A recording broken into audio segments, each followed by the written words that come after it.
Bismillahirrahmanirrahim. Assalamualaikum warahmatullahi wabarakatuh. Selamat datang pada pembelajaran akuntansi manajemen. Video ini membahas penentuan harga jual dengan metode cost plus, yaitu pendekatan perhitungan harga jual berdasarkan total biaya ditambah persentase keuntungan yang diharapkan. Baik, langsung saja mari kita pelajari konsep dan perhitungannya.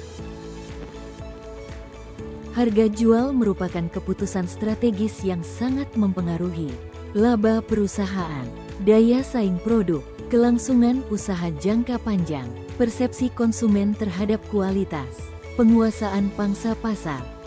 Hal yang mempengaruhi harga jual. 1. Kondisi yang dapat diramalkan oleh perusahaan seperti biaya penuh untuk memproduksi produk, jasa.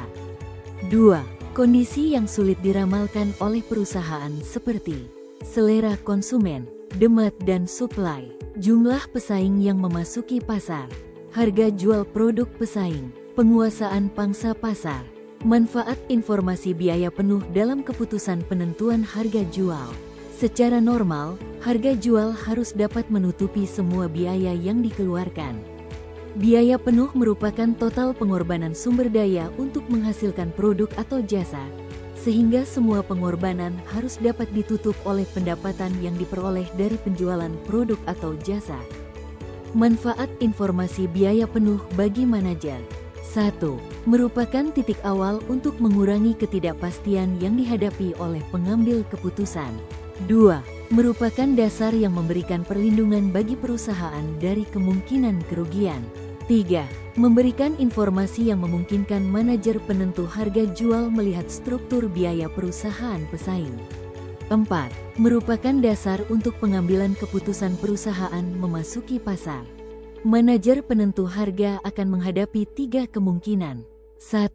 Jika biaya penuh produk atau jasa perusahaan melebihi harga jual yang terbentuk di pasar tertentu, perusahaan tidak mungkin memasuki pasar tersebut karena kerugian akan terjadi. 2. Jika biaya penuh produk atau jasa dapat ditutup dengan harga jual yang terbentuk di pasar, namun harga jual tersebut belum mampu menghasilkan laba yang memadai jika dibandingkan dengan investasi, maka perusahaan tidak mungkin memasuki pasar tersebut. 3. Jika kemungkinan poin 1 dan atau poin 2 tersebut akan dihadapi, perusahaan dapat merancang program untuk mengubah proses produksi dan kegiatan pemasaran agar biaya penuh untuk memproduksi dan memasarkan produk atau jasa yang dengan harga jual tertentu yang terbentuk di pasar, perusahaan akan mampu menutup seluruh biaya penuh dan mampu menghasilkan laba yang sepadan dengan investasi. Metode penentuan harga jual dengan pendekatan biaya penuh. 1. Penentuan harga jual normal. 2. Penentuan harga jual cost type kontrak. 3.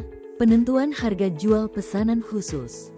Masuk ke pembahasan pertama yaitu penentuan harga jual normal. Metode penentuan harga jual normal seringkali disebut dengan istilah cost plus printing karena harga jual ditentukan dengan menambah biaya masa yang akan datang dengan suatu persentase markup tambahan di atas jumlah biaya yang dihitung dengan formula tertentu.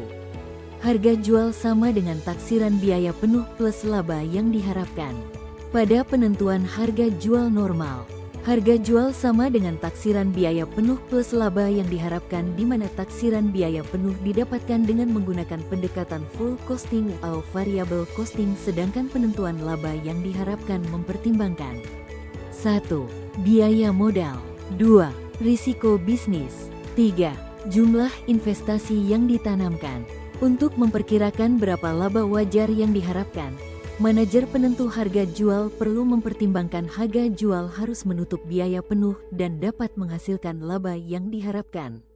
Laba yang diharapkan dihitung berdasarkan investasi yang ditanamkan untuk menghasilkan produk atau jasa.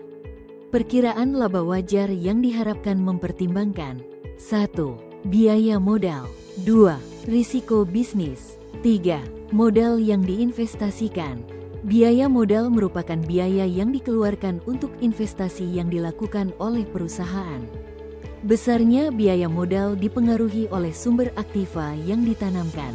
Jika sumbernya dari kredit bank dengan persentase tertentu, misalnya 24% per tahun, Sedangkan tarif pajak sebesar 35%, maka efektif cost of capital yang harus dibayar adalah sebesar 100% dikurangi 35% dikalikan 24% hasilnya 15,6%.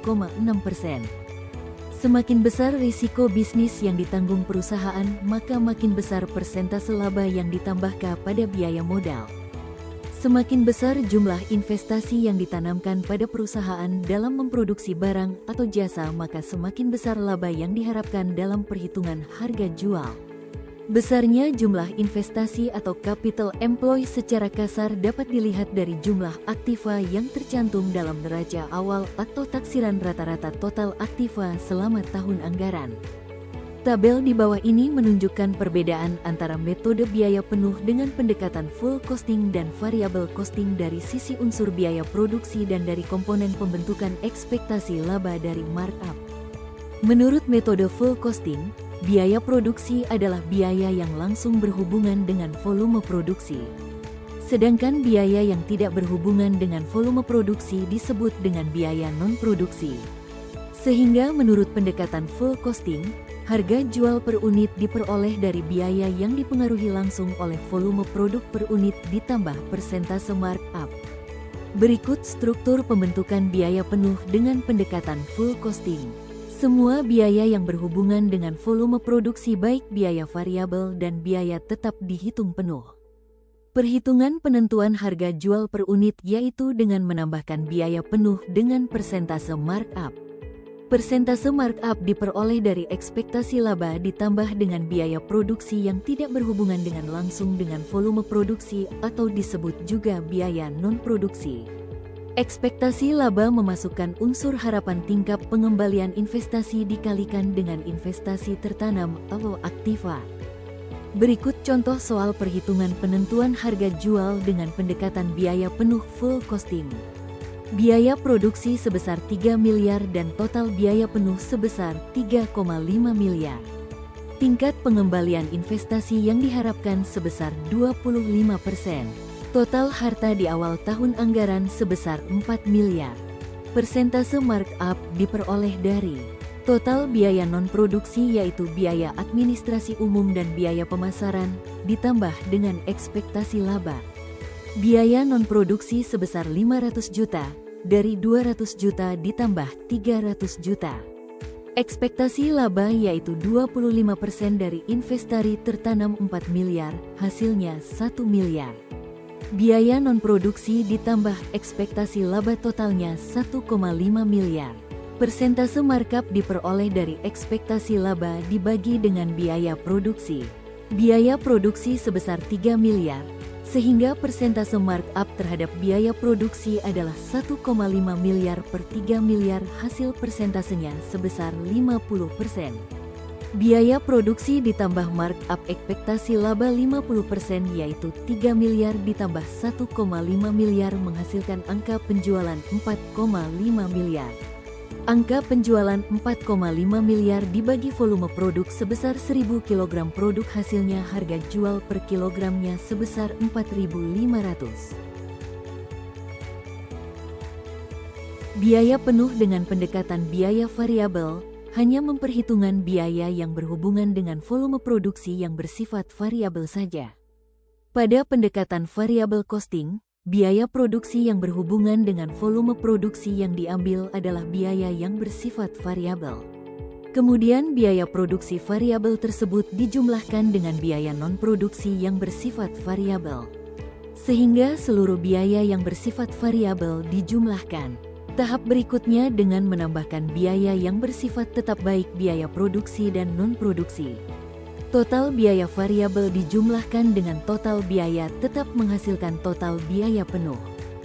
Pada contoh kasus biaya penuh dengan pendekatan variable costing diketahui hal-hal sebagai berikut. Total biaya variabel 2,1 miliar. Total biaya tetap 1,4 miliar. Sehingga total biaya penuh sebesar 3,5 miliar. Persentase markup diperoleh dari persentase dari total biaya tetap ditambah dengan laba ekspektasi dibagi dengan total biaya variabel. Dalam kasus ini, total biaya tetap 1,4 miliar. Ekspektasi laba 1 miliar diperoleh dari tingkat pengembalian investasi atau ROI sebesar 25% dikalikan investasi atau harta yang tertanam sebesar 4 miliar, hasilnya sebesar 1 miliar. Biaya tetap ditambah ekspektasi laba yaitu 1,4 miliar ditambah 1 miliar hasilnya 2,4 miliar. Untuk menghitung persentase markup, maka target 2,4 miliar tersebut dibagi dengan total biaya variabel 2,1 miliar sehingga menghasilkan 114,29%. Sehingga untuk menentukan harga jual dengan mengalihkan persentase markup 114,29% dengan total biaya variabel 2,1 miliar, hasilnya sebesar 2,4 miliar. Total penjualan yaitu total biaya variabel ditambah dengan markup 2,4 miliar. Hasilnya 4,5 miliar. Penjualan 4,5 miliar dibagi volume produksi 1000 kg hasilnya harga jual PERKI LOGRAM sebesar 4.500. Penentuan harga jual dalam cost type kontrak. Cost type kontrak adalah kontrak pembuatan produk atau jasa yang pihak pembeli setuju untuk membeli produk atau jasa pada harga yang didasarkan pada total biaya yang sesungguhnya dikeluarkan oleh produsen ditambah dengan laba yang dihitung sebesar persentase tertentu dari total biaya sesungguhnya tersebut. Jika dalam keadaan normal, harga jual produk atau jasa yang akan dijual di masa yang akan datang ditentukan dengan metode cost plus pricing, berdasarkan taksiran biaya penuh sebagai dasar. Dalam cost type kontrak, harga jual yang dibebankan kepada customer dihitung berdasarkan biaya penuh sesungguhnya yang telah dikeluarkan untuk memproduksi dan memasarkan produk. Contoh 3 cost type kontrak. PT X memenangkan tender cost type kontrak untuk melakukan penelitian di bidang obat penyakit A. Menurut kontrak tersebut, perusahaan diberi hak untuk mengeluarkan jenis biaya yang disebutkan dalam kontrak dan pemilik proyek akan melakukan penggantian biaya-biaya yang telah dikeluarkan setelah akuntan perusahaan tersebut melakukan pemeriksaan atas bukti-bukti pengeluaran biaya tersebut. Atas dasar total biaya penuh untuk proyek tersebut, perusahaan berhak menambahkan laba sebesar 10%. Misalkan biaya penuh yang telah dikeluarkan oleh perusahaan untuk melaksanakan proyek tersebut adalah sebesar 575.000 dengan menjumlahkan biaya langsung dan biaya tidak langsung proyek. Berdasar kontak, maka harga yang ditetapkan sebagai harga jual sebesar total biaya penuh yang sudah dikeluarkan 575.000 ditambah laba 10% dari total biaya penuh, 57.500. Sehingga harga jual yang ditagihkan sebesar 632.500 sehingga penentuan harga jual pesanan khusus.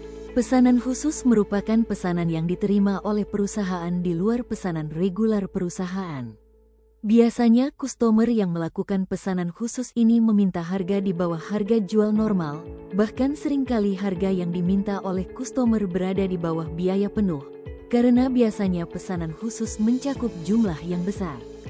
Dalam keadaan seperti ini yang perlu dipertimbangkan oleh manajer penentu harga jual adalah 1. Pesanan regular adalah pesanan yang dibebani tugas untuk menutup seluruh biaya tetap yang akan terjadi dalam tahun anggaran. Jika yakin bahwa seluruh biaya tetap dalam tahun anggaran akan dapat ditutup oleh pesanan yang regular, maka pesanan khusus dapat dibebaskan dari kewajiban untuk memberikan kontribusi dalam menutup biaya tetap. 2. Jika misalnya dengan penerimaan pesanan khusus, perusahaan diperkirakan tidak hanya akan mengeluarkan biaya variabel saja, namun memerlukan biaya tetap karena harus beroperasi di atas kapasitas yang tersedia, maka harga jual pesanan khusus harus di atas biaya variabel ditambah dengan kenaikan biaya tetap karena pesanan khusus tersebut. Contoh penentuan harga jual pesanan khusus. Berdasarkan data dari contoh 3 tersebut, harga jual produk ditentukan sebesar 4.500 PERKI LOGRAM dan biaya penuh PERKI LOGRAM adalah 3.500. Biaya tetap sebesar 1.400.000 diperkirakan akan dapat diserap oleh volume produk sebanyak 100.000 kg yang berasal dari pesanan regular pelanggan. Jika misalnya seorang pembeli meminta penawaran harga produk perusahaan dengan harga Rp3.400 PERKILOGRAM dengan jumlah pesanan sebanyak 200 kg yang akan mengeluarkan biaya variabel Rp2.100, maka berdasarkan data dalam contoh 3 tersebut, apakah pesanan tersebut sebaiknya diterima atau ditolak perusahaan? Dalam mempertimbangkan pesanan tersebut, manajer pesanan menghadapi 2 masalah. 1. Pesanan tersebut bukan berasal dari pelanggan reguler perusahaan, atau jika manajer pemasaran mengalami kesulitan dalam menentukan apakah pesanan yang diterima tersebut merupakan pesanan di luar pesanan reguler atau bukan, manajer pemasaran dapat memperlakukan pesanan tersebut sebagai pesanan reguler, atas dasar anggapan bahwa biaya tetap perusahaan akan dapat diserap oleh 100.000 kg yang direncanakan akan diproduksi dan dijual dalam tahun anggaran, belum termasuk pesanan sebanyak 200 kg yang dipertimbangkan sekarang. 2. Harga yang diminta oleh calon pembeli berada di bawah harga pasar, Rp4.500 dibandingkan dengan Rp3.400, bahkan berada di bawah biaya penuh, Rp3.500 dibandingkan dengan Rp3.400. Dalam mempertimbangkan permintaan penawaran harga dari pemasok tersebut, manajer pesanan harus memperlakukan pesanan tersebut sebagai pesanan khusus. Oleh karena itu, pesanan tersebut tidak dibebani tanggung jawab untuk menutup biaya tetap, karena biaya tetap akan ditutup dari pesanan reguler sebanyak 100.000 kg. Harga yang diminta oleh calon pembeli tersebut dibandingkan dengan biaya variabel untuk menghasilkan produk tersebut masih menghasilkan laba kontribusi SBB. Total penjualan dari pesanan khusus 200 kg harga jual Rp3.400 sebesar Rp680.000. Total biaya variabel dari pesanan khusus 200 kg dikalikan 2100 PERKILOGRAM sebesar Rp420.000. Karena biaya tetap dibebankan ke pesanan reguler, maka pesanan khusus diharapkan dapat menambah laba bersih sebesar Rp260.000. Dengan demikian, meskipun harga yang diminta oleh calon pembeli di bawah harga jual normal, dan bahkan di bawah biaya penuh persatuan pesanan khusus tersebut dapat diterima, karena akan menambah laba bersih sebesar Rp260.000. Penerimaan pesanan khusus ini harus mempertimbangkan dampak dilakukannya diskriminasi harga jual terhadap pembeli produk perusahaan. Demikian pembahasan mengenai penentuan harga jual normal, pendekatan cost type contract, serta penentuan harga jual khusus. Dapat disimpulkan bahwa setiap metode memiliki karakteristik dan tujuan berbeda. Perusahaan harus mampu memilih metode yang sesuai dengan kondisi dan tujuannya, sehingga harga jual yang ditetapkan dapat memberikan keuntungan dan tetap kompetitif di pasar. Sebagai latihan, silahkan kerjakan tugas yang telah disediakan di akhir video untuk memperdalam pemahaman. Terima kasih atas perhatian dan partisipasinya. Wassalamualaikum warahmatullahi wabarakatuh.